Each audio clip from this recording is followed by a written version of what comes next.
बोलो सतगुरुदेव की जय हो।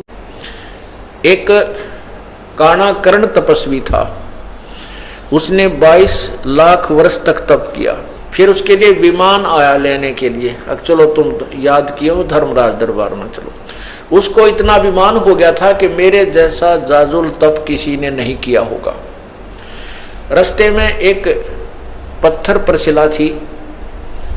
एक पत्थर का बहुत बड़ी पत्थर था और उसके चारों तरफ उन पार्षदों ने कहा, जो उसको लेने आए थे वो दूतों ने कहा कि तपस्वी जी आप इस परशिला के चारों तरफ एक परिक्रमा देकर आओ, ये नियम है।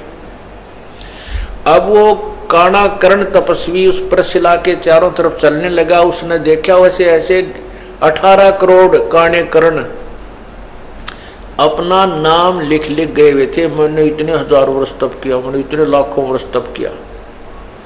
तब उस काणे कर्ण ने के मन में ये आई कर तेरे से एक जाजुल तपस्वी है, तेरा तप तो कुछ भी नहीं। एक उसका विमान तोड़ा। फिर धर्मराज के दरबार में जब गया, धर्मराज ने कहा, न्यायाधीश ने कहा कि भाई तपस्वी जी कि तूने इतने वर्ष तक तप किया। कहाँ जी तप किया? कहने लगे कि अब और इतने वर्ष तक राज्य किया।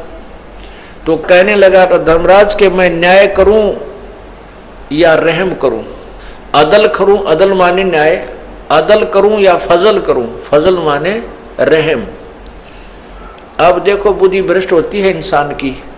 अब क्या मन में आता है उस तपस्वी के कि ये रहम क्यों कराऊं इससे, मैंने ही तप किया और मैंने ही राज्य प्राप्त किया।